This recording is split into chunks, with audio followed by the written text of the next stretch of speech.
then we would like to actually share it with other people who, for some reason, have not been able to be here today and participate today in a virtual person. And okay, so probably after quite intense first part, there might be questions that you wanted to ask and you were not able to do, and so now's the time. So if there is anybody who wants to find out more from the speakers that you heard previously, or comment or add something to the first part, so you are more than welcome. And now it's time to do it. Jack, any comment on your presentation? Was it fine? Okay. So, well, if there are no comments, however, then or additions, I presume that we can just go further with the discussion, or actually start discussion or round table talking about these challenges and aspects that we actually encounter when working with endangered languages, endangered cultures. So in this first presentation, I guess that most of you noticed already that there are like very different ways and different situations that we actually work for, the very different technologies and approaches that we use when we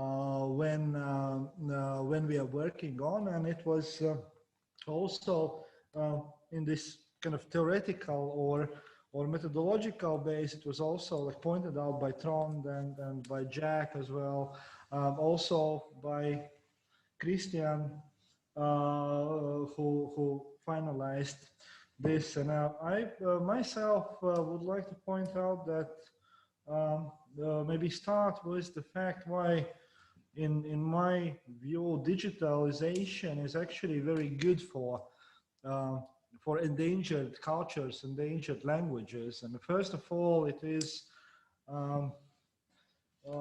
because the one, of course, I will start from my subject, from Livonian point of view. So we have been struggling for quite a long time with one very simple, but at the same time very important issue, which is logistics of people.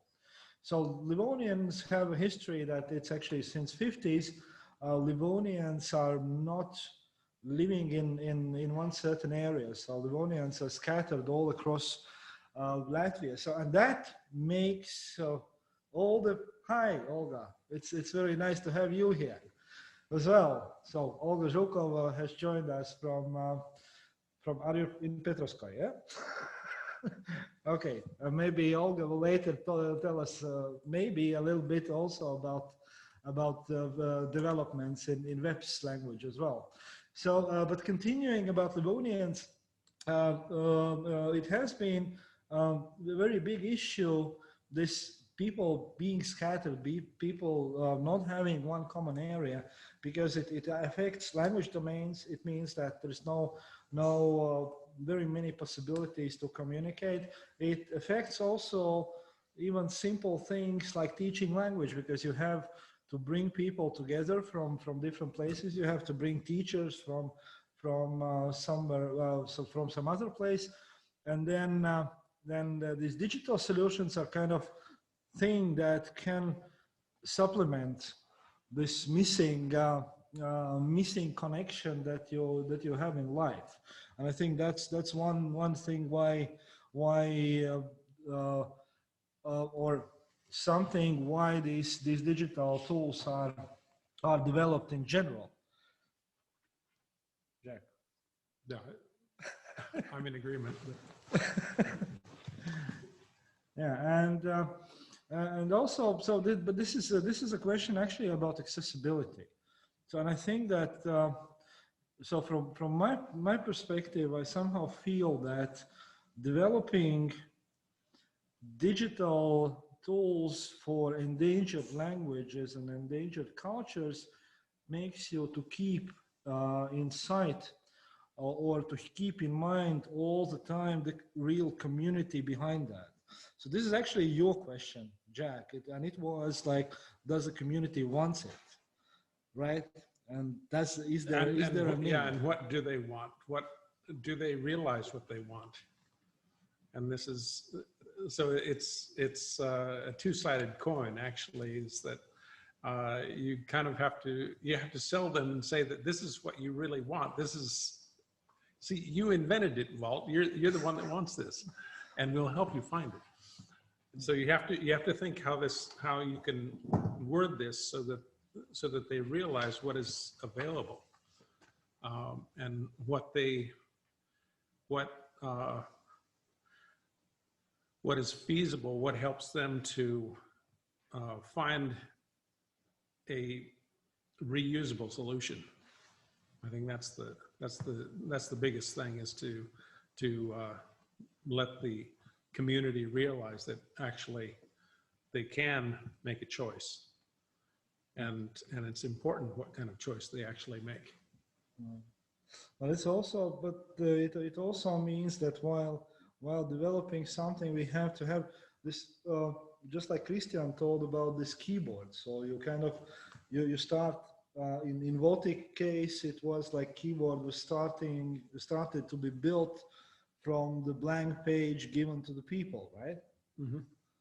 So this is also their involvement in what we are doing, and this is what you actually get back.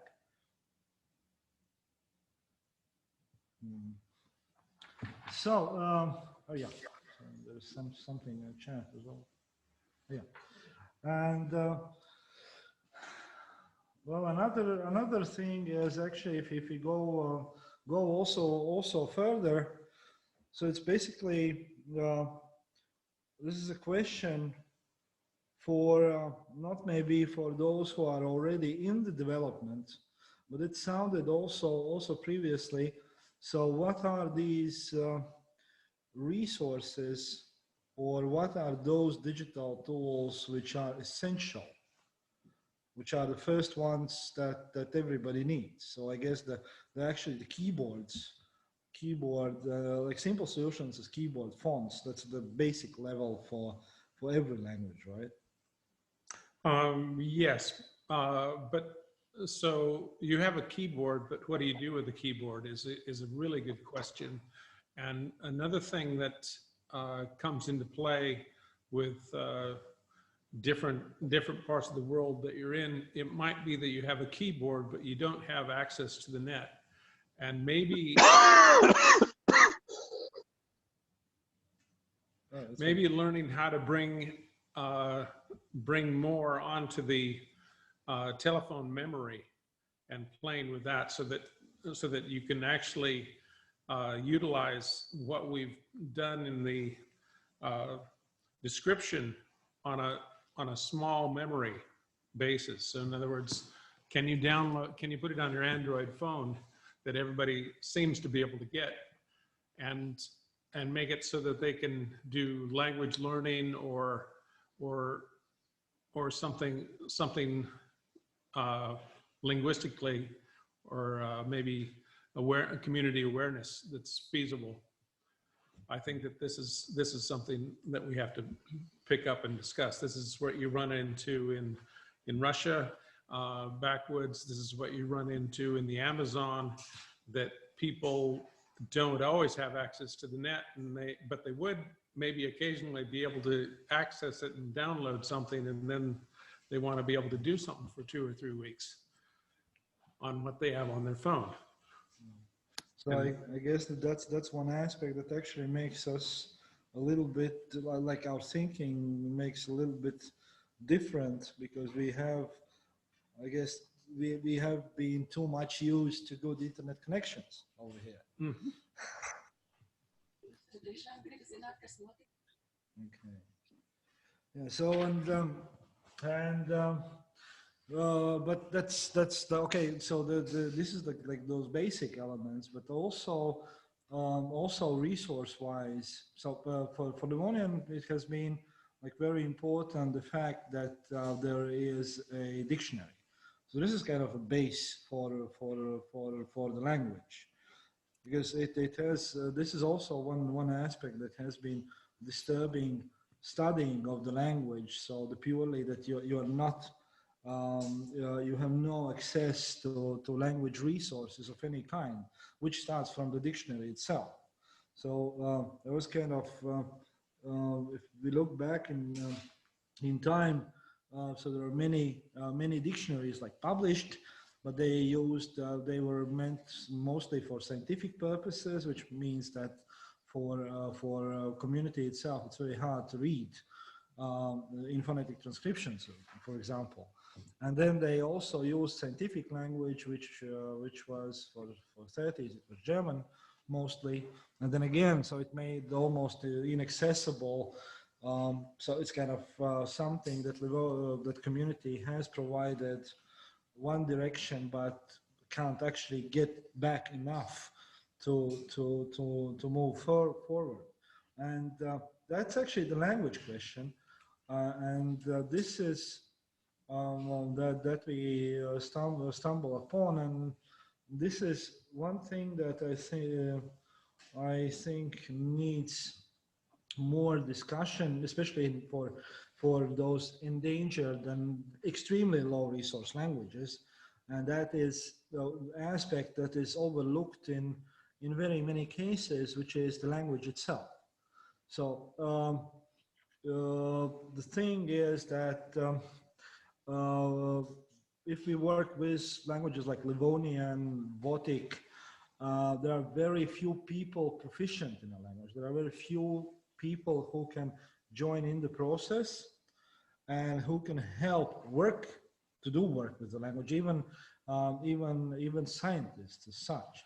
So, and here, this is actually the question that you were talking about these bilingual dictionaries as a base of language dictionary. Mm-hmm. So the monolingual is something in completely different level, because it also requires certain amount of people able to read and understand completely. So in those very small languages, that becomes suddenly a problem. So here it is. Here question of multilingualism comes in, because you also for research, for widening circle of people speaking the language, you need basically all the language materials in one way or another doubled into another language or languages, which we can see in almost every example here. Mm-hmm. Yes, I think that one of the things that now you brought up the subject where you've separated morphology and the dictionary and the corpora, and so then the question comes: do you have all of your corpora aligned with a second language? Some second language. It doesn't matter whether they're all aligned with the same language, but well, actually, yes. So this is one of very important, like key elements in developing corpora, so that we are not developing. Actually, we cannot afford to develop monolingual corpora, because it won't be accessible for people even who want to research the language. So it's important to bring up at least one language that people involved are familiar with, so to help them to deal with language itself. However, here again, you have the same problem that we so there is Livonian, and then for some things we have translations into Latvian, mm-hmm.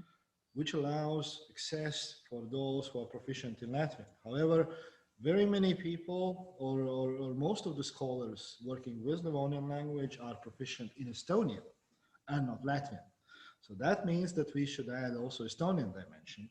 And if we want to be really open to scientific, so we actually should add also English to all of examples that we have. So the question that I keep bringing up is that you said the older ones are done in German. Do you have German alignment already because it's already done? And so you just have to feed it in to the machine. You don't have to translate it. It's already there. Yeah, some of that is already there, and this is why when we planned our corpora. So initially, the corpora was based on this Estonian, Latvian, Livonian, Estonian, Latvian dictionary. So we initially thought that okay, so we have like trilingual dictionary, and we use it as a base. So we operate in those three languages. But then we understood that actually we have to add English. Yeah. So for it to be accessible. Actually, we have some of the texts with aligned texts in other languages as well. So the German is actually first that comes in mind. Finnish. There are some sources with Livonian Finnish texts as well. So, and this is actually making us to look at much more multilingual solution that we initially searched for. Because the first dictionaries made were intended like for those who are Latvian speaking or proficient in Latvian. So it was basic Livonian Latvian combination, which is like obvious for Livonians being in Latvian. But the more deeper you get, so you understand that actually this multilingualism behind that should be much more bigger than that, so that you could cover all the aspects. And the main thing that it would be really accessible for someone, and you can involve new people into it. And and developing from this, there is actually a question I know Trond has lots to say about. So that is a question of, in a broader sense. So this workshop is like dedicated for developing linguistic tools, but by developing corpora, so what for us the realization that came up, so that we are not making a linguistic tool as such, because the corpora is actually a collection of texts. And one of very important part of corpora we are making is these are texts of Livonian folklore, which is the biggest Livonian text collection. It's handwritten, so we are putting it over into electronic format. We are normalizing it, and we are putting it up onto the corpora. And of course, mainly we are approaching this from linguistic perspective, from perspective of research language. But there is also a folklore. So all the Livonian folklore texts are actually there. So for every folklore researcher, it would be brilliant material. So you can get a full picture of region, not only Estonian, Latvian, Lithuanian folklore, but also this Livonian part. But here, what comes into play is that actually the folklore is not accessible. You can have the best folklore researcher, he can do nothing with those texts without being proficient in the language, or without having any tools to understand what the texts are actually about. And that is the thing that I think that when, especially for those endangered languages, languages with very small amount of speakers, the significance of working on linguistic resources is overlooked. Because I like to say about language, like Livonian language is basically a key to all intangible heritage of Livonians, and therefore also a country. And I guess that this is one subject that's been very important for all people working on endangered languages. Trond. Yeah, could I comment? This is very interesting. I actually think that what you have been talking about now is what we could call the Trinity: the text, the dictionary, the grammar, which all languages will need in order to head for posterity. For the languages we are interested in here, if I see correctly, then we are all within the Fenno-Ugric or Uralic branch. let's say that we are, or Indo-European, then there already are partly this trinity because of this Fenno-Ugric project of building a glorious part for Finland and Estonia, and so, I mean, so, which actually was a very progressive movement. The neo-grammarian movement was politically very progressive.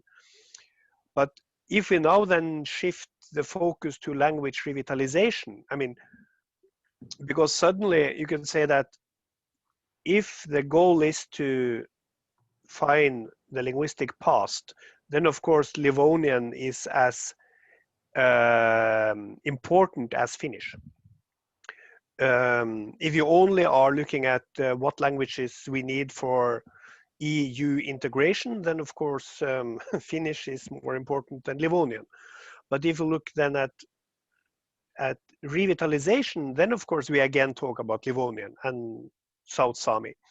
So, and I find that the basic problem for revitalization actually is what the Canadian researchers Dauenhauer, they talk about a prior ideological clarification, by which they mean that the Yupik speakers in Alaska that they were researching, they did not believe that revitalization was possible.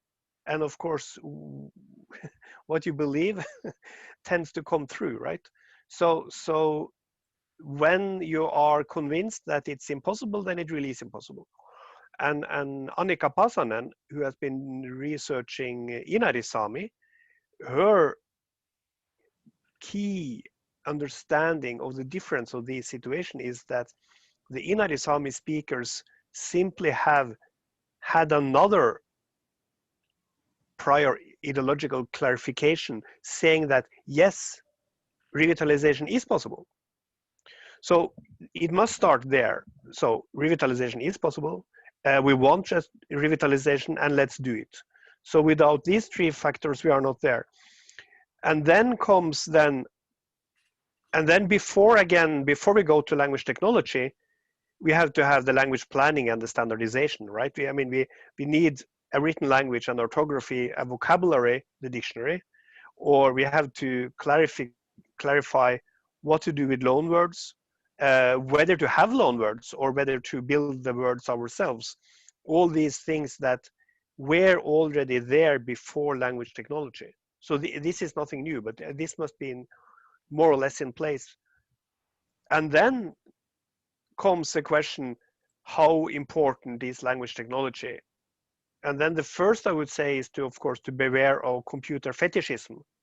So, I mean, no idea in computers if no one thinks that revitalization is possible. Then we can just forget about the computers and Christian can do something else instead. For example, do research on Votic, which is, yeah, also interesting, right? So, but when you have this, then of course, one should be in it to win it. I mean, one should then have preferably young female speakers, childbearing age, ready to devote their whole life to it, and the children. So then comes the question, what about language technology? I would say that the type of language technology we talked about before the break is indispensable for what I call L1 writing. I mean, speakers writing their language. So they need the keyboard and they need a speller. At least they need a keyboard. And it's essential, but not indispensable for language learning, for L2, for the revitalizers. So it's much easier to learn the language with the help of the computer than without. But as the oldest among us know, it's also possible to learn a language without a computer. We are several in the webinar that can confirm this. But it's easier with. And then it also, I would say that it is close to indispensable. It's much easier for L2 writing. To talk for myself, I do conduct my large part of my professional and scientific written exchange with colleagues in North Sami. I could not have done that without the tools we have been building in Tromsø. And that's not only me. I heard that from, I hear that from people all the time. They're saying, without these tools, I would not have spoken Sami. I love these tools. I hear. So for us, the L2 writers, both for me as an ethnic outsider and also from the ethnic insiders, this really is, for that process, starting to write, starting to use the language in written form. I think that the role of these tools cannot be overestimated. And that means also, in addition to the speller, and I think also one should include grammar checkers. I mean, programs that not only check whether you wrote the word correctly, but also whether you used the word that you just wrote correctly. So this would then be for the L2 writers among us, which of course in the revitalization phase would be almost all. So so that would be central. And then of course we would need to build the vocabulary and the terminology, the language we need, both for the L2 speakers, but also for the new domains. And there, of course, we have the texts. And the last thing I want to say, and sorry for being so long, I would say that my experience is that there is a difference between, on the one hand side, I mean, I see the difference between, on the one hand side, North Sami and Greenlandic, for example, and on the other hand side, for example, Inari Sami, South Sami, probably also Livonian, in that in these first groups you have quote unquote normal speakers, meaning speakers that are not part of the language movement. They grew up with the language. They don't have to speak it because they could all, and they don't have to write it because they could also speak Norwegian. They could also write Norwegian, but they sort of by accident or not by choice grew up being North Sami speakers. So this is actually quite a critical group because since they may choose to leave the North Sami language community in a way that Norwegian speakers in Norway cannot choose to leave the Norwegian language community. Latvian speakers cannot choose to leave the Latvian language community in the way that North Sami speakers can do. So that means that the ideological reason for staying, I mean, the reason for staying within the language community must be, let me call it ideological or political, or I mean, there must be a will. For the other languages, like Inari Sami and so on, these language communities are so small that there are quote unquote no normal speakers. By that I mean that all speakers and all writers are there for a reason. They say, I want to do this. So they haven't accidentally sort of grown up in a South Sami village, because there are no South Sami villages. There are no grocery stores where you can go in and shop your milk in South Sami. They don't exist. So really is, you have to sort of deliberately choose to speak South Sami when you do it. Deliberately choose to write South Sami when you do it. So what I find that for looking from a Sami point of view, I think that the Sami language group that really is doing well now is Inari Sami. And I think also the only, in the Nordic country, I know 2 organizations promoting language. And one is Norreg's Mållag, the organization for Nynorsk, New Norwegian, one of the 2 languages is Norway. And the other one is Anarashkiela Servi, the organization for the Inari Sami language. I don't see such an organization for any other Sami language. I don't see it for Kven. And as for the Baltic Finnic languages, I don't dare to say anything because I don't know the situation well enough. But based on my experience, I would see that both the languages in the in the league of 50,000, 30,000, 20,000 speakers, and also in the league of 10, 100, 500 speakers, they would both need these language organizations, ideological organizations, to promote the values of the language, in addition to the language or the folk, in addition to arguing for the folk costume. Yeah, now I've been talking enough, but this is this is what I have sort of come to during the years. Okay, I wanted also to add up a little bit about this some ideas that are only partially connected with creating digital things from a Livonian perspective. Like here, you were speaking about those kind of languages with very small amount of speakers who actually need kind of help and need to use the language with a purpose. So this is one idea that we have come up now recently, because we were looking out for this to how to solve the problem. So digital solutions, this is one way, but the problem itself being that even those people who are proficient in the language, who are carriers of the language, they are instantly losing it just because they don't have any domains to use it. So this I would like later to return back to this automated translation issue. But what we have come up with analogous solution when we have been talking with our governmental institutions about launching so-called Livonian speakers program. So the idea of that is that once we are building our digital tools, like making corporate writing texts and etc. So we want to actually involve people who are proficient in Livonian, who are carriers of the language, and on one hand, so to pay them so that they could use their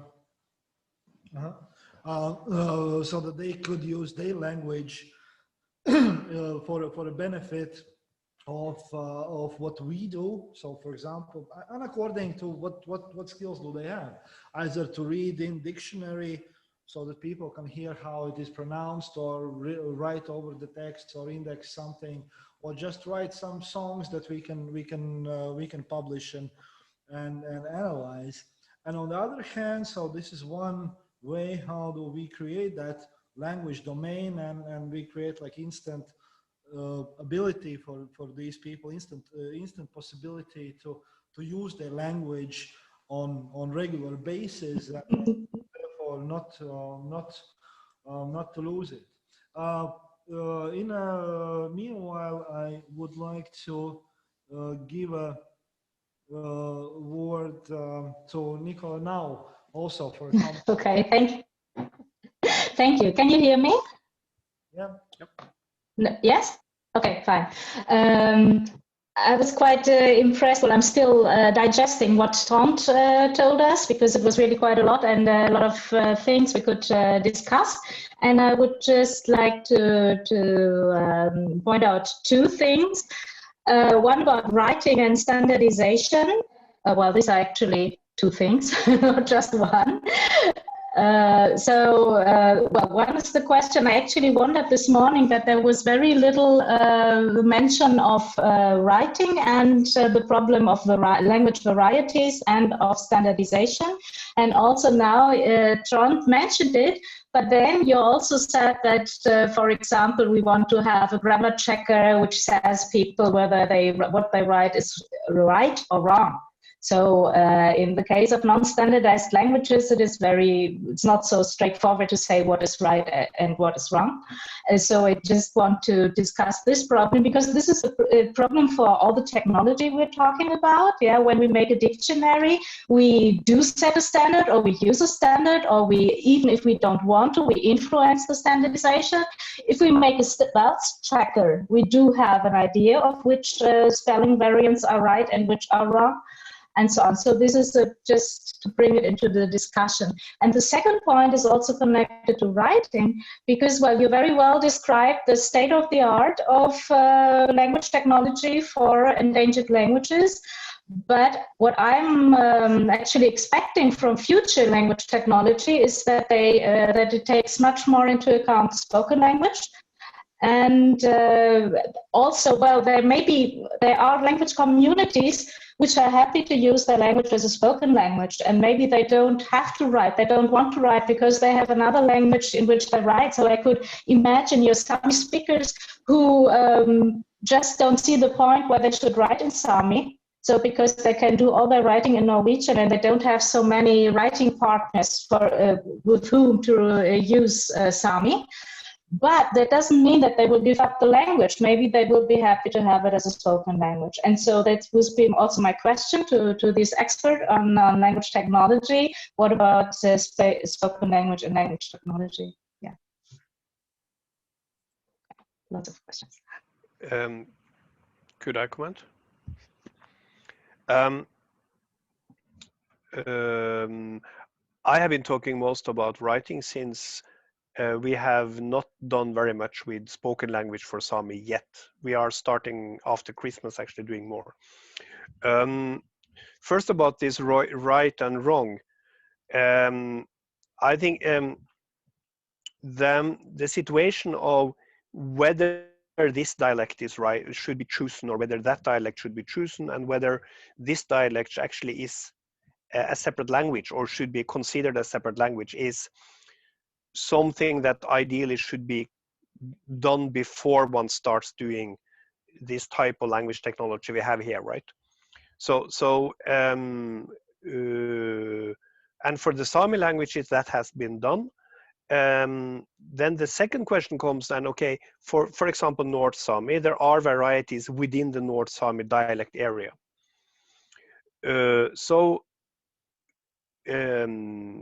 Either one could do it the Finnish way, saying that there is one standard language and only that standard language is correct, like people were taught in the Finnish schools earlier. Or one could say, like in the Faroese Islands, speak the dialect you want, but you have to write in this way. But when it comes to the L2 speakers, myself being one, I would say that my problem is not that I'm using a southern dialect variety of North Sami instead of another variety of North Sami. My problem is that I put the object in the nominative instead of in the accusative. And no North Sami speakers do that except for the L2 speakers and the L2 writers. So I think that the errors the language learners do are in any case outside this variation you are talking about. And I also have heard young South Sami speakers say, I wish this older generation just could decide. I mean, when the whole revitalization movement is sort of brought to a halt, because you have two, let me put it bluntly, language owners. I mean, two people that from each side want to decide over the language movement and saying, only my variety is correct, and the other one, only my variety is correct. And then they are struggling, and then the next generation, the younger generation, the ones in the 30s and 40s, they would then say, we don't care, just you older people with symbolic power, could you please agree? And whenever you are finished fighting, we will gladly take any variety that you offer us. The problem is that we have a hard time learning the language when we don't know what the suffix for second person singular should be. So if you could please just decide whether it should be a T or an H, then we will proceed from that. This is a quite typical situation, I would say, because the people that really have this language as a second language, I mean, that really grew up with the majority language, they don't have the same strong emotional feelings for whether it should be the T or the H, like the older generation has. So, and then you say, what if you forget the written language and do the spoken language only? In North America, very many people say that. If I may then be the advocate of the younger speakers, not the analphabets that grew up with the language as a child, but their children that grew up without the language, then I would say the most realistic option for the next generation living in the city or in a place with very limited access to the language to be revitalized, they would have then a large part of their language learning process to be via formal channels, to learn the vocabulary by small cards, to learn the grammar, and then to learn the language good enough to not be rejected as a potential speaker before they go in a master apprentice model to talk to the elders. Because if they don't know anything, then the elders will just reject them. Then the elders will say, I don't want to speak Livonian with you. I don't want to speak South Sami with you because your South Sami isn't good enough. I mean, if you want to do that with English, then that's not, because if you come from Afghanistan to the United States, they won't say that, okay, your English is so bad. I will talk Pashto with you. That, of course, that will not happen. So the only way for the people of the revitalization movement to acquire a level good enough to be accepted by the few and very important precious speakers, as I see it, or I mean, in my experience, is to go via formal literary-based language education, and thereafter go to the Inari Lake and fish with the elders and make handicraft with the elders in Inari Sami. Your mic isn't on. Sorry, I don't really agree with you, but we don't have to see it as an either or. Yeah. What I just said is I want to have more technology dealing with spoken language. I didn't say abandon writing, of course. Yeah. And so, yeah. Well, I'm working on a completely different language, Latgalian, spoken in Latvian, but completely different situation from, let's say, Livonian or Sami, though, of course, there are things which are alike, like everywhere. And I experienced that people are much more happy to speak the language. Also, second language speaker are happy to acquire the spoken language. And then coming back to the first part of your answer, Latgalian hasn't managed to to resolve these different views on what is right and what is wrong. So according to your very pessimistic verdict, it means that we are not, it is not right to have language technology. Yeah, so I will, of course, I would like to have a more positive view on this. Yeah, so I see the problem, and so if you haven't had your spelling variant which is right for each word, then you cannot have this automatic spell checker. But yeah, I leave it as a question. Can I interrupt? I think, well, first of all, thank you very much, Nicole. I find it very fascinating idea if someone would start with spoken language in language technology instead of going the way around the corner, which would be the traditional way of setting up a literary language.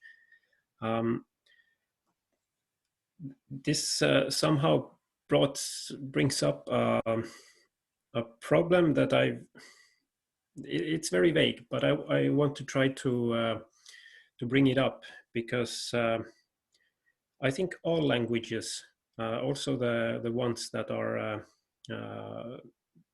resourced with a lot of texts, and who has already put, let's say, standard. They have made up a standard variety of their language that is agreed upon, and they have big enough corpora based on this variety of language. But still, these languages have they have other language varieties still existing, which I would say in mainstream discussions, these are put aside, these problems, or at least they can be named. These language varieties can be named either, let's say, they are dialects of this language, or they are old or new, or other varieties of this language, or they are according to another orthographical standard. When dealing with very small languages that don't have yet reached this threshold of having a big enough of corpus of texts in this one single variety, it's very hard to bring focus on what is important, because I think, as Valts said, all this folklore knowledge that is inside of these texts that are saved, they are very important for readers who are proficient in reading this, and these readers are humans, so they are capable of human intelligence instead of just artificial intelligence. They can cope with these varieties, but we can't make these texts, for example, searchable or sortable with technology, because the machines can't really tell apart these varieties. They can't say that the same word with a H or T in the ending is the same word. It's just different variety.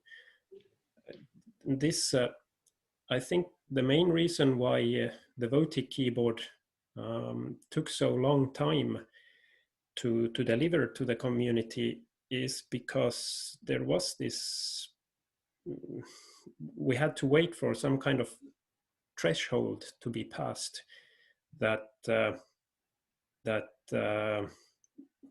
we know, that we could say that, yes, this is the alphabet. These are the characters that we are supposed to put on the keyboard. And of course, these thresholds are by long forgotten by these other languages, and they are not problems anymore in mainstream. They of course they are. I mean, Kimmo Koskeniemi is still struggling to make a, let's say, unified finite state transducer for the whole of Finnish language, all the dialects, all the varieties. But this is uninteresting for the mainstream. I think I'll stop there.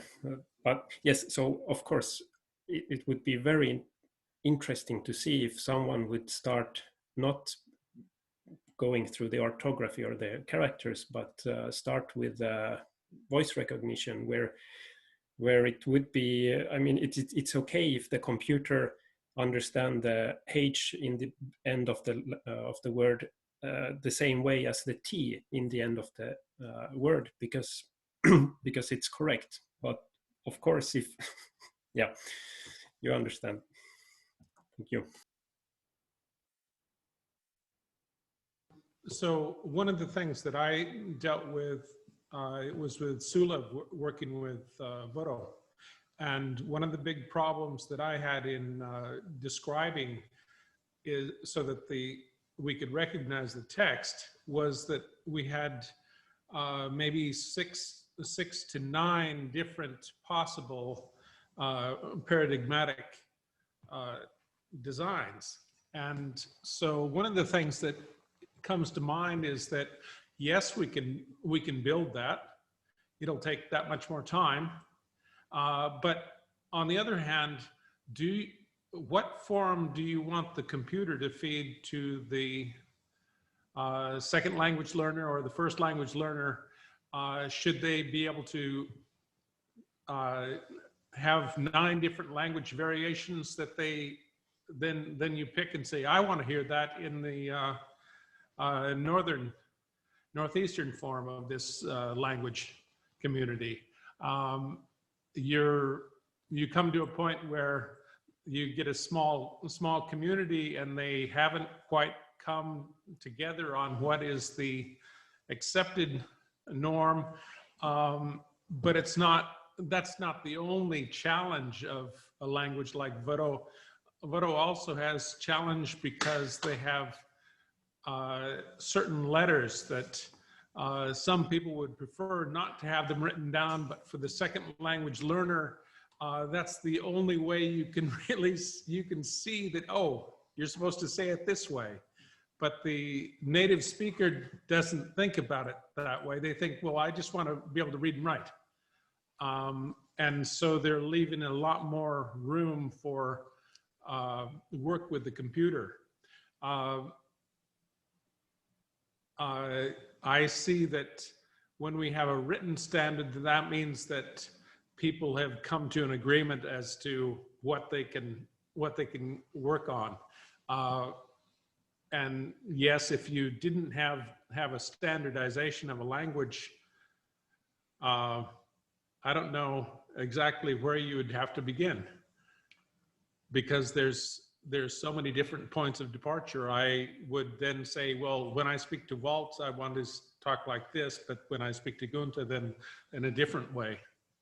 And I don't know whether I would speak to each individual in the same way, and therefore I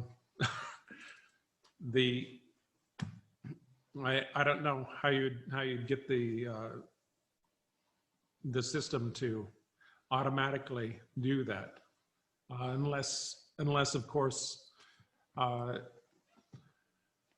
we can go back to a Vodic solution. And what about after I'm gone? Will the computer still help develop this language for me? Maybe there has to be a different way to take on this. Well, I somehow the standardization issues are, I guess, the most problematic in developing language tools in general, because especially for those endangered languages, the standard either doesn't exist at all, or it exists in very kind of beginner space. So it's very hard to tell. Even looking back at Livonian history, so we have barely crossed the line where we have unified orthography. One way how to write Livonian down, no matter the dialect behind that, or no matter what person is behind that. But that's almost it. So this is also a question about like building spelling instruments and building other language tools. The question is like, are we getting this right? So because there are lots of questions, the answer is that we don't yet know. It has to be researched, and this is kind of the research and the end product are built simultaneously, and then and the end product actually should dynamically change based on what's found during the research. So it's more like a wheel, and the wheel doesn't spin until it actually turns, and then this takes me back to the work with OCR that we did with the Kone Foundation in 2012, 2013, and the pretense was that we wanted to get material OCR'd so that we could start looking at text. We'd have text that would be in the computer, and then we could study morphology and syntax. And then they said, yeah, but we need all these word forms so that we can recognize them for the OCR. So, and you got to get the wheel to start spinning. It doesn't go by itself. And it means that what you want it to do for you is actually what you'll have to do by hand. And then when you finally get it moving, then maybe there'll be something extra that you can pick up from the momentum. And this is where you come in and you say, oh, this form tulip is not the accepted third person singular form or first person singular form. It's actually tulab, but maybe actually in reality, it will change to tulip. Yeah. So you have to be open. You have to be open-minded. You can't be the 4-year-old or the 95-year-old conservative. And then actually this question also about the system has also to a certain extent has to be open to possible dynamic changes that can occur whichever moment there are. And then also a little bit adding to this previous thing about revitalization and it's in general and building various language tools. It's actually important what do we see as a result of that revitalization. So one way to see it, okay, we see a village speaking in Votic or Skoltsami and a shop that we can buy bread. So that's one way, but in reality, sometimes it's just we need to know some words of songs, or we need to keep some connection of the language, some basic things, much more simple than we may be expected to be. And also the fact the Trond mentioned, which is actually it's very important, the sense of clarity in some cases are even more important than representation of variation. Because I mean, in very many cases, it has been like, well, okay, so we understand all that you are telling, but can you just tell one version? Oh, well, in Tacoma, they had somebody doing IPA. This is how there's done the script. And so in the university, when they teach the classes, they put parentheses around the letters that might or might not be pronounced. Yeah. And so this is how they want to write that on their computer. So variation, the ideas of how variation can be retained is in competition with what we think would be easy. And another aspect that actually I like that Trond pointed out it on in the first part, which is actually very important. And I, considering Livonian, I never thought it before I met Trond in Uppsala. And was it? Oh, yeah. And we started to talk about it. So this is about the issue about automated translation. Mm-hmm. So this I tried to a little bit point it out also before. So when it comes to accessing texts in endangered language, automated translation is very important because it helps you to get to them, mm-hmm. but not vice versa. And that was what Trond pointed out, this fact that when automated translation is put vice versa, this is something that I myself initially thought very much about when I thought about what technology can do for Livonian, that it would be very nice to have like all the world talking in Livonian, but unfortunately it might really end in bad Livonian. So it might end in Livonian sinking in this enormous amount of incorrect information. And that actually, even before this kind of digitalization, we actually coincided with the situation. So we coincided with there was a small regional paper who decided to teach some Livonian. And so they gave some examples and some kind of this very good idea. The problem was that people writing those articles were not proficient enough in the language. And so basically what they were teaching, they were teaching this wrong version of Livonians, like wrong cases and etc. So, we actually had quite an argument about that, to get the sense that actually, so this is the danger of the language. So this is like by saying you can do whatever you want, can lead to the fact that the language itself just disappears at one moment, and it's not the same anymore. And this is one of the parts which is dangerous for here. And actually it's quite interesting that this is in it can be noticed in not only in such small cases like Livonian, but I have also noticed in Latgalian the same kind of direction. For example, listening to some radio programs in Latgalian, and even me, so I can hear that there is like, that's not really Latgalian. So this is like Latvian with some Latgalian features, which are, but the problem is that it gets, the snowball gets rolling, and yeah.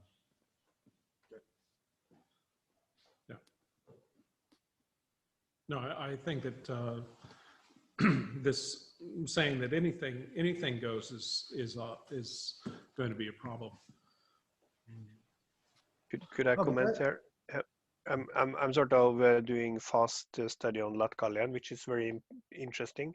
I see there is a Latgalian Wikipedia with 1,000 articles, and it seems that there actually is a written language commission with a written language standard with 3 varieties within it. You of course know this better than me, but what it illustrates, of course, is this dilemma. How should we do it? The good news for you is that the computer has no problem in processing, let's say, 1,000 different varieties of Latgalian, or 3 different versions of Latgalian. We are making 1 Kven spell checker with 3 varieties. So the computer is extremely good at dealing with variety. The question is what we want to do, and there are many possibilities. One possibility could be to say that we have, let's say that we are building a Latgalian grammar model with these tools, and then just forget about whether it is written language or spoken language. It would be on some phonemic level, saying that these sound realizations, these letter realizations are inside the target group of forms, and these are outside the target group of forms. So then we can say that we can have a very tolerant spell checker that tolerates these 3 varieties and perhaps some more. Whereas if you are making, say, a pedagogical tool that should teach morphology in the way you saw for Vuru and Livonian, Votic, before the break, there you will have to choose, right? Because people don't speak in slashes. I don't say Sina Olet / Ole. I just say, I say one of them, and you also say one of them. You could be fond of variation, but when you speak yourself, you are obliged to, then you choose one form. And if you want the computer to sort of do like we humans do, then the computer must utter or produce one form. And you can of course build in a random function so that it will always come up with a new form, but that's absurd, right? You don't want that. You can say that, okay, this is a southern computer and this is a northern computer, and that's fine. Thereafter, it is just a problem or a challenge of how you want the standardization process, how you want the revitalization process. But if it's true that the 150,000 or so speakers of Latgalian, if my sources are correct, if they are evenly distributed along the age cohorts, and if it's not so that, let's say, you are the youngest Latgalian speaker, that if that's the case, then I'm not a Latgalian. I'm a L2 speaker. Okay. Anyway, but I mean, I'm just learning the language. Yeah, exactly. No. But I mean, yeah, thank you. But if the cohort is no, they are skewed, children. right? They are children who speak. Yeah, that's very good. Very good. So that means that then it is only the question. Actually, it's a question of power. Who has the power? Who has the power to say that the other ones are wrong? And this is a discussion that cannot be done with the computer. That sort of, the computer will come in only afterwards. Yeah, of course. Thank you. No, Latgalian is not so bad because orthography has been standardized to a quite high degree. It is actually more morphology, so which endings and then some things. I think from a voting perspective, then actually the computer can provoke someone to become more authoritative about language, which would be good for the Votic community, because these people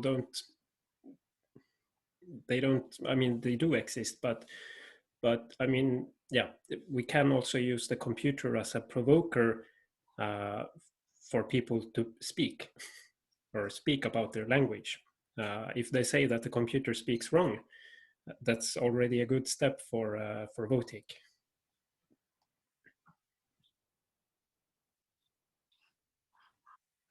Just a short remark. Very good point. Actually, in that standardization sense, there was Soler who talked about Vura, but somehow I like Setu approach, which is another variety of Southern Estonian.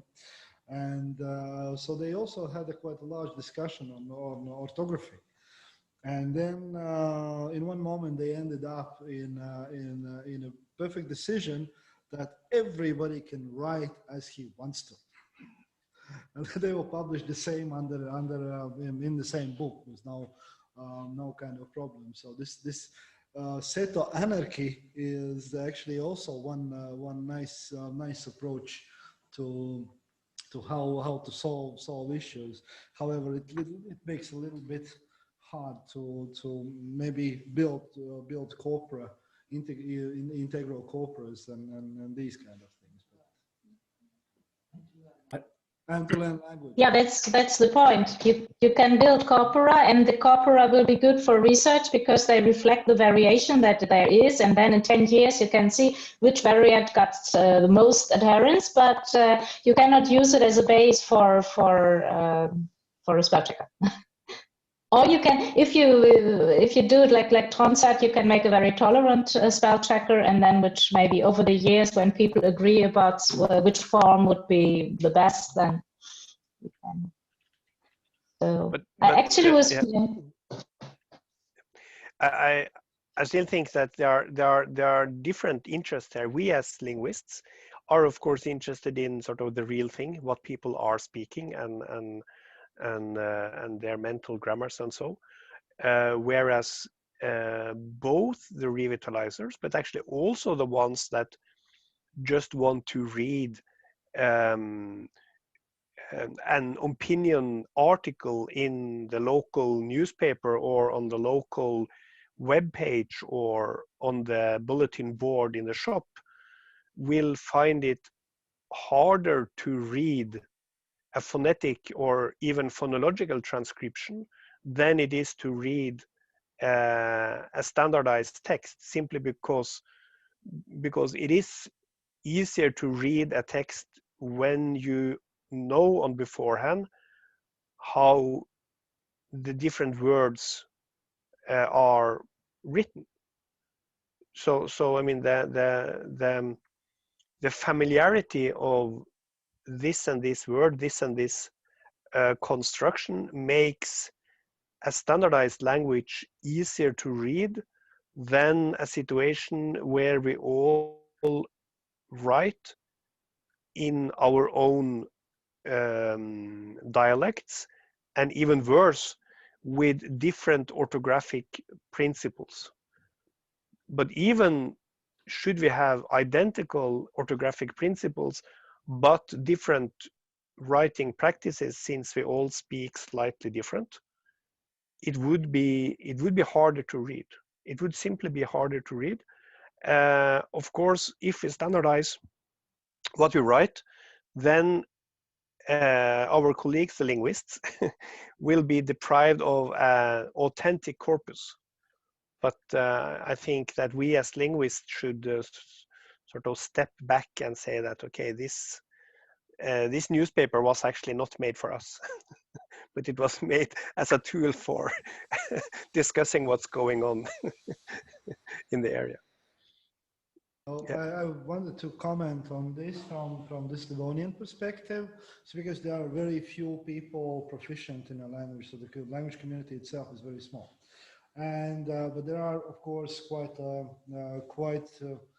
unproportionally big number of people who want to learn.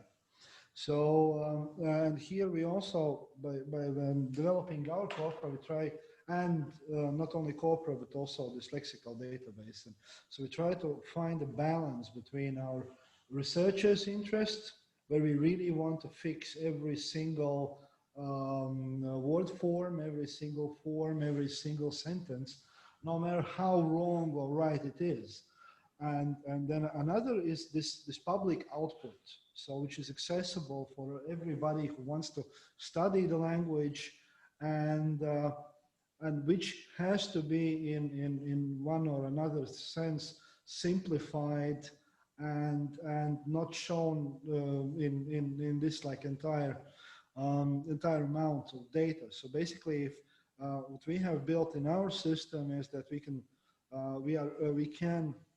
if we need, we can restrict texts, texts, or even sentences that we don't show to the general public. Again, for the same reason, for not to spread maybe usage of the language which is not entirely correct, for whatever reasons there are. So because the texts may be very, very different, and with variations which are not acceptable, like simple wrong sentences, etc., etc. If you have enough proficient language speakers, so they can tell difference between right and wrong. Whereas in a situation where there are very few people who are proficient in a language, so they can't tell the difference. They just take, oh, they see some things, okay, so let's use it just because I saw it in one text. So this is also that responsibility that it's not actually relevant for Latgalian, because it's compared to Baltic or Livonian, it's huge language, but for Livonian there is this, and it's of course it's tricky. It's tricky where the border goes and how to decide it, but this is where we have to make certain decisions, whether we want it or not. And there is another thing that I wanted to discuss. Do you have any further comments on this? Jack, no? No.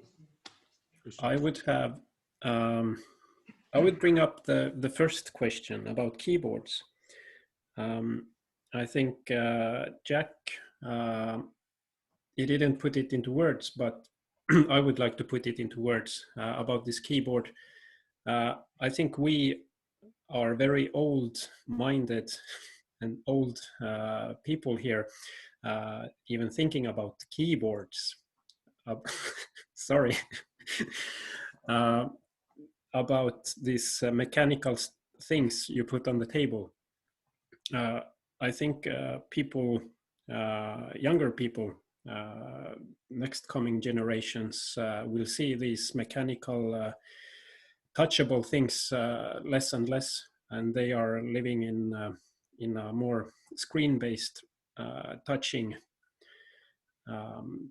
and which also, I mean, we could even connect it to orthographical choices, because if you have a more virtual keyboard than the ISO or ANSI or JIS standardized keyboards in physical form, if we have it on a touch screen, we can choose the layout. We can put in 5,000 keys, or we can put in another logic of choosing the keys and putting together the glyphs, which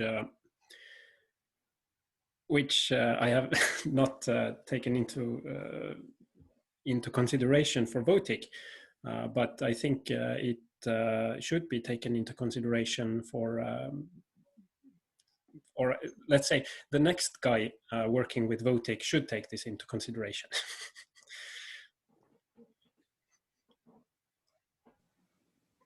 Nothing more. Okay, yeah, this is kind of the same aspect that that has been relevant all through the time, even from the times when we just started to to work with computers, because it's like it's this correction of the future. So that we are working today, but we should also take into account this technology that is not yet developed or being developed just right now. So this is why I actually like the idea proposed by Christian when he made his tools, that this be tools being technology independent, or solutions being technology independent, or let's say adoptable in the future by the future technologies, is also one like important principle when creating things that are meant to last. And this is actually this but that's also an aspect in this working with endangered languages, that you kind of think in a sense that, well, tomorrow we will make something different, but then you realize that even after the 10 years, the thing you made is still there because there is nobody else to fix it. And this is kind of scary, but it also it paid a little bit off now during these Corona times. So there's a little side story about digital, not really digital tools, but digital information. So we had the project here proposed by Latvian Ministry of Education. So they had, it was called Tava Klase LV, which meant like for electronical or learning over TV for schools, which is like great idea. You have like 20 minutes of lessons, and there is mathematics, geography, Latvian language, English, whatever. So whatever you learn in school, and it's just like so that you can learn that from a distance. And so they called us and they said, well, we put Livonian language on the list. And that for us, it was like, yeah, okay. So yeah, in 2 weeks, we have the first lesson to go up, and no one has ever taught Livonian in general school, and no one has ever thought about like principles, how to do it, what to do with this. And at the same time, so when we started to prepare, so then we understood that actually, okay, so now we do these lessons that nobody has done before. So we have to figure out how to do it, how to teach or how to show Livonian. And at the same time, we have to understand that these lessons, so this is not math, this is not Latvian, this is not geography. This is not something that has been taught in every single school every year. So this is, you make it one time and it will stay there for 10 years. And for those people who, and they will say, okay, you want to learn Livonian, go there, and there will be the same Corona time material that we have made for 10 years as probably the single option for general schools to study Livonian. So what we did, so we we went out, we got our own television guy. So we went with whole the institute. We made these 6 lessons completely as a TV. 7, sorry. We called it Project 7 Lessons of Livonian, and it went like complete, like a TV series, but normally like filmed with fragments, with montage, and with music under it. So, yeah. But this is about the long-lasting results, because now it's already been up for a year, and for next 5 years it will stay on the Institute's YouTube channel definitely, because there will be no other option to redo it. Yeah, that's okay. So one other issue that actually I wanted to discuss, and this is we talked with Jack yesterday, and he said that Nico Partanen has also a problem with this issue. So the issue is anonymity of data. So if you make corpora or data collection for a bigger language, so data would be in most of the cases anonymous. So yeah, if it comes from the sources like literature or newsletters, so it is it would have name, but mostly you work with corpora and you use data in anonymized way. So what we have noticed working in Livonian, or I have noticed working with Livonian, is that actually if you have very limited data, then this data you have should not be anonymous at all. It would be because, for example, if you work with a bigger language, so out of 100 cases, you could have 10 cases which are different, and more or less it would be true that those 10 cases are different, so they are wrong, and then these 19 cases or statistics actually help you to understand that this is the right usage or right cases. In Livonian example, for example, or in Baltic, where you have like very few of information, so it might as well be that out of 10 cases, recorded cases, 2 are different, and those 2 appear to be right. And statistic actually lies, because all the other 9 cases have different issues why they are wrong. And this is in a sense also connected with informants, with their background, with their way of, with their reasons why, especially in like Livonian and Baltic cases, which are very exposed to other language environments. I started to think about this already before, like building these current things, being in Canada, and there was a language informant who used Finnish loanword in Livonian. So instead of bet, which is Latvian loanword in Livonian, meaning or, she used Finnish word mutta.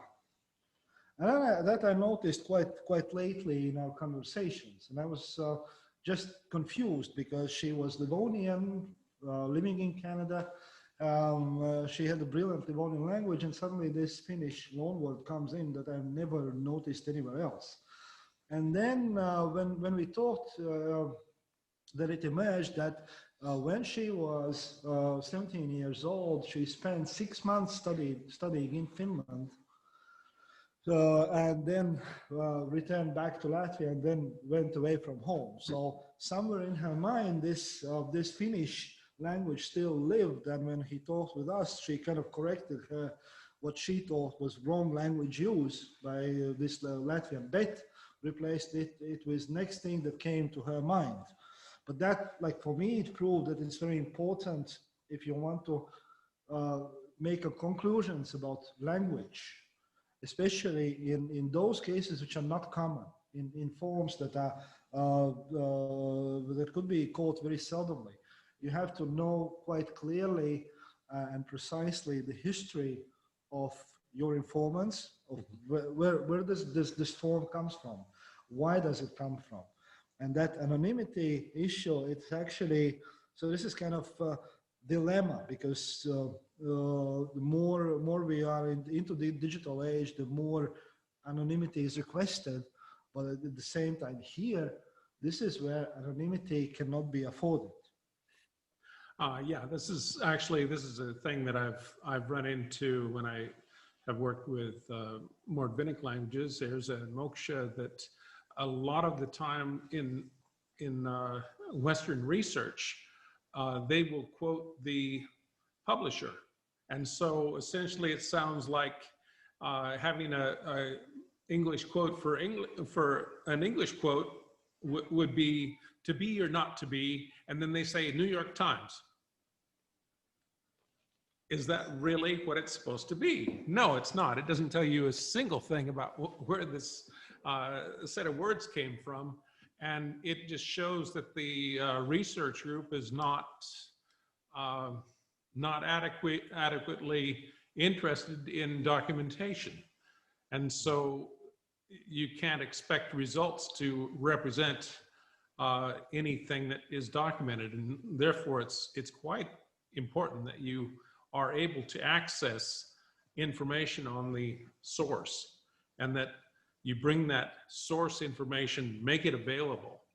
Now, it might, for the other side of the coin, where you want to retain anonymity in other situations, then you have to figure out where that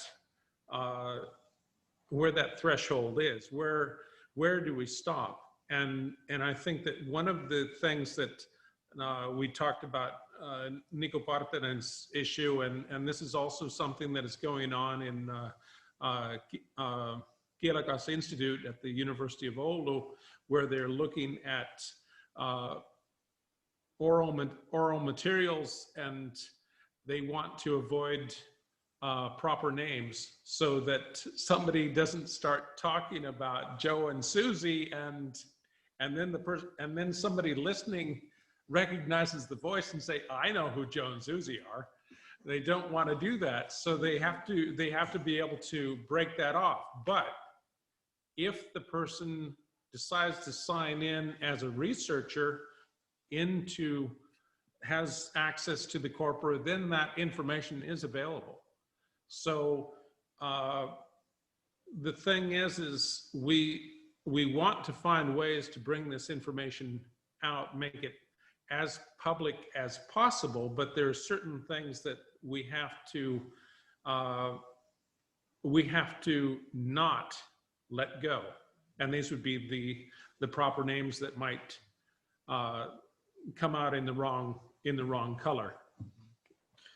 No, but that's a broader issue with those low resource languages. So if you don't have enough text, so every single unit of text is a value for you.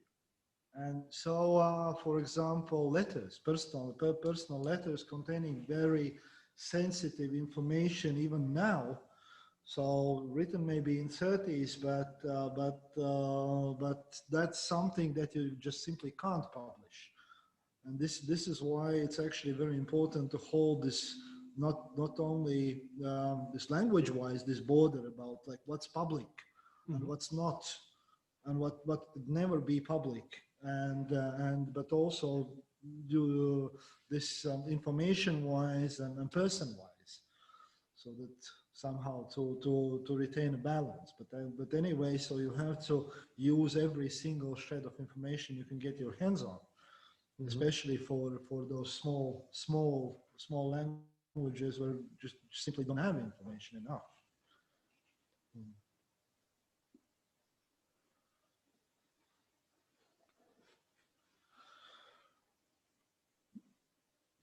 So, any? I have no comments because this is just too hard.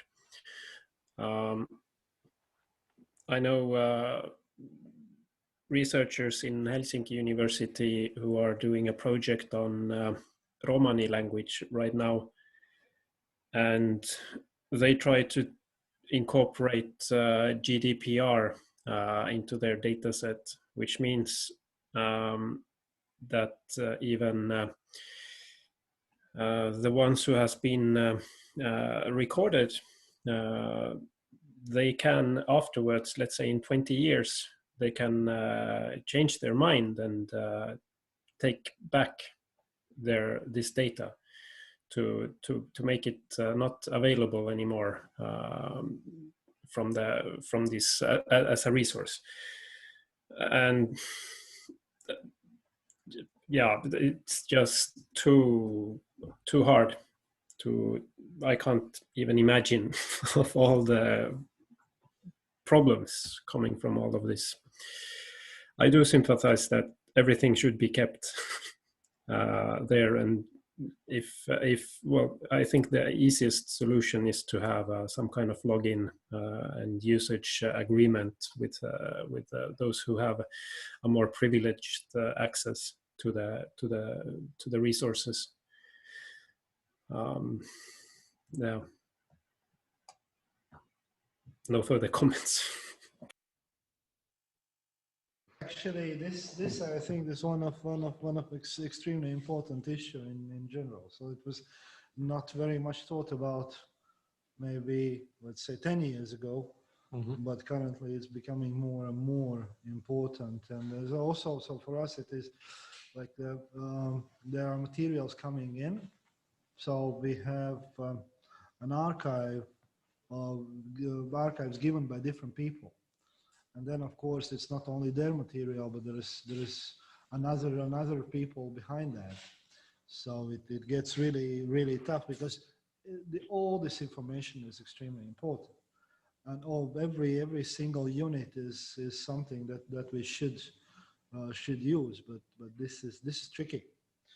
This is getting extremely tricky. Yeah. So. No, she's gone. Okay. So basically, so starting to finalizing this discussion, which has been actually very productive. I think that there's lots of more ideas and cooperation coming from it. So as maybe the final question is, well, this is obvious. The answer is quite obvious. So, can digital tools be answer to everything? But this is actually what we started our discussion from. So it's actually, in order to start with the digital tools, you need already quite a lot of work done, just or even on standardization. So to start building something. So you need some departure issues, and also it's kind of what Trond said initially, which is kind of important for me. Seems is that revitalization actually starts from community itself. Whether community wants to, is able to, and then is where we can come in and help with developing different things and offering the community. But it's actually where it starts is from within. And yeah, and oh, Trond, want any comment? Yeah. Of course, I mean, the easy out is just to say no. The digital tools are not the answer to everything. But what should be taken seriously is how easily people may think that the answer is yes. So, for example, back in 1999, I think, where I and Sjur, my colleague, had made our first version of a South Sami finite state transducer model, it was able to inflect nouns and nothing more, but inflected nouns. And then I got the question from one of the participants a South Sami participant of the symposium where we demoed it, and she said, "Oh, is it now so that we don't need to speak South Sami anymore?" Think of that. um, the answer to that is, of course, no, it's not that. You still need to. Whether or not you need to speak South Sami is totally orthogonal to whether we have this final stage transducer or not. But the important thing is that the question at all arose, and what we should take seriously is how easily people sort of use their ability to think in anthropomorphic terms. I mean, thinking that the computer is a human, fearing that the computer may take over the world. I mean, if you are afraid, then just pull out the power cord, right? And then the problem should be solved. And also, so that I think that the tendency to give the computer too much space in our thoughts about language revitalization should be fought. But on the other hand side, it should still be kept in mind that, well, my experience is that it would be utterly stupid to not recognize the very central role the computer has in all handling of human language.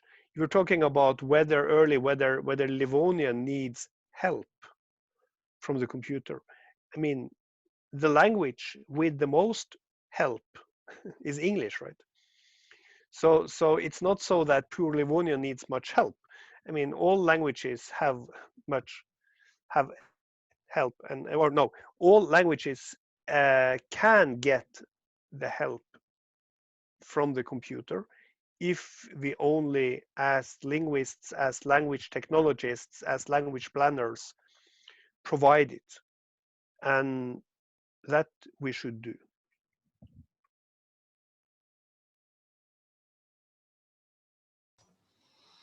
Yeah, and also this computer providing help. It's also this question about any language like to stay in competition. Just this is one thing that computer can supplement, because every language needs the same basic package, no matter how big it is. It's English, Latvian, Livonian, Latgalian. So they all need the same things. So they all need certain amount of standardization, new words built, possibilities to learn it, possibilities to use it, language domains, then all these and also instruments like spell checkers and keyboards, etc. So that's a basic set, basic package, which is sometimes I feel that it's overlooked. So it's like kind of, okay, you have like a small number of language speakers, so it means that you don't have to have all these things that others do, because like who will use them anyway? And this is kind of thing that is still maybe, and not in minds of those who are in the field, but of those who are looking to this field from abroad. So and it takes time to change this understanding that they are all languages, all cultures that actually on a basic level, on a basic packages, they are equal by their needs. Another thing is how to build it, and that is the slow resource problem that actually kicks in.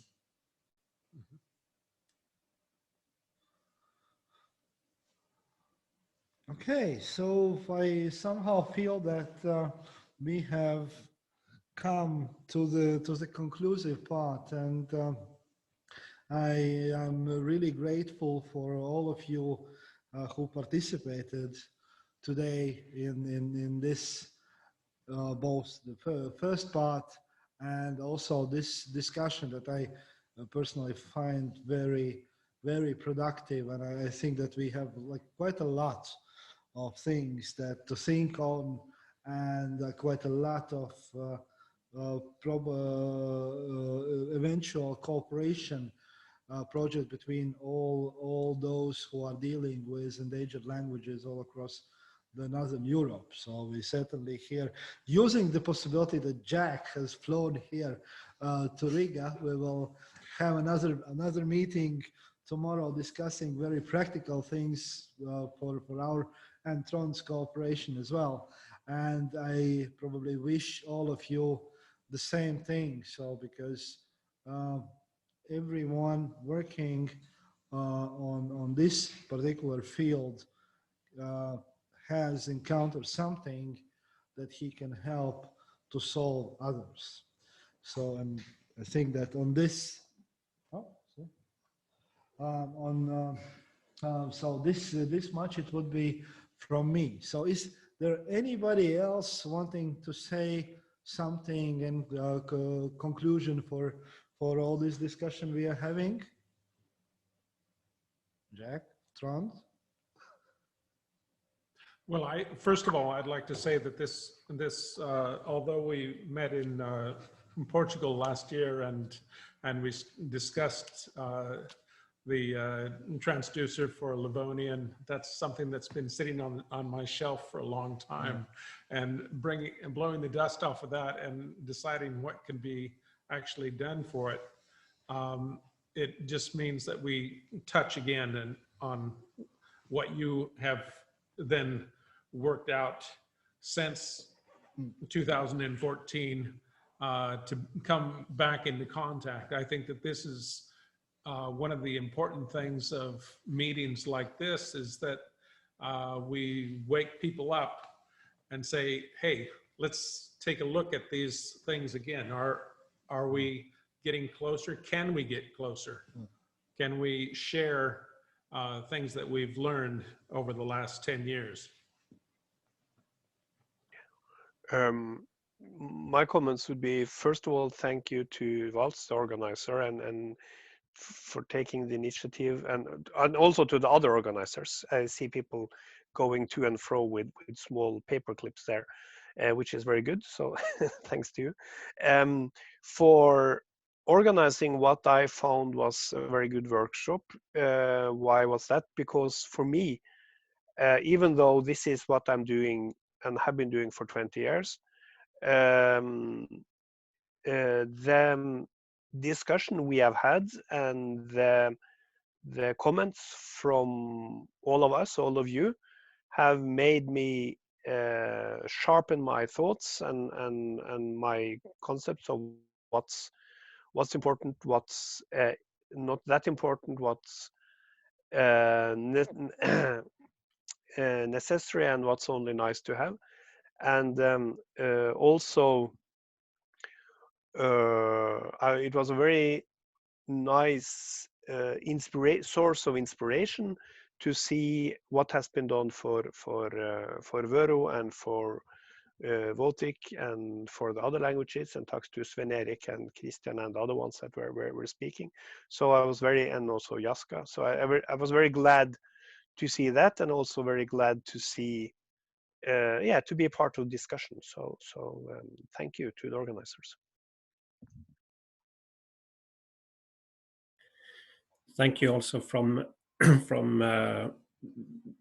north of Estonia. Thank you for organizing this. It has been very productive, and how to put it, let's do this again. Let's say 5 years, then at least, and let's keep up the hard work. And thank you for inspiring. Suured passibõd.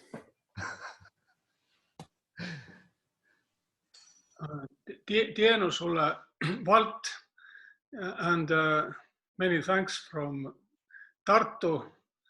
And I couldn't take part of this discussion, but I hope that I see that you are recording meeting, and I hope I can take part often.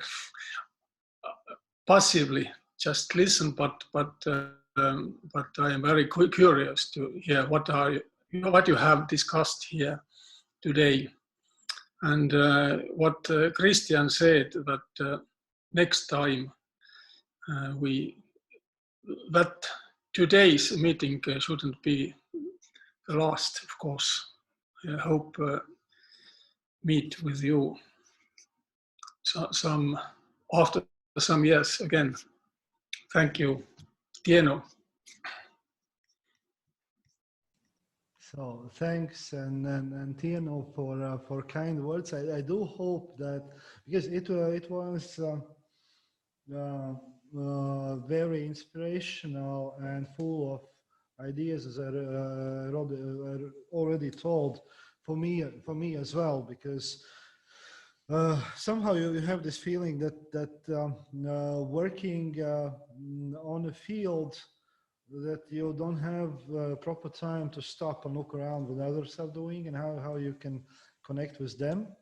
And this has been one good side from all of this, from this meeting. I do hope that Christian might reconsider continuing on Baltic. Maybe, like, small hope. Because when you come low resource, then every resource counts, and you are a good resource for Baltic. I would say on behalf of WATS, also from Latvia, and I really hope that we would have such discussions on regular basis, because I do feel that there is lots of to benefit from them, and not in 5 years. 5 years is for endangered languages and cultures. 5 years is too long. Just simply too long. We can't afford wait that time. Although, well, yeah, in 1,000 years we could also do the same. Okay, not us, but some other people. But I would really like to thank all of you for making into this meeting in person and in virtual space. And I do hope that next time we will meet, it will be soon, and it will be in person. And you're always very welcome to Riga, to Livonian Institute. And so thank you again, everybody, for participating, for being an inspiration for us and probably for each other. And see you next time. Bye. Thank you. Okay. Thank you, 5 years and is goodbye. definitely too long. Definitely. Thanks, guys. Thanks.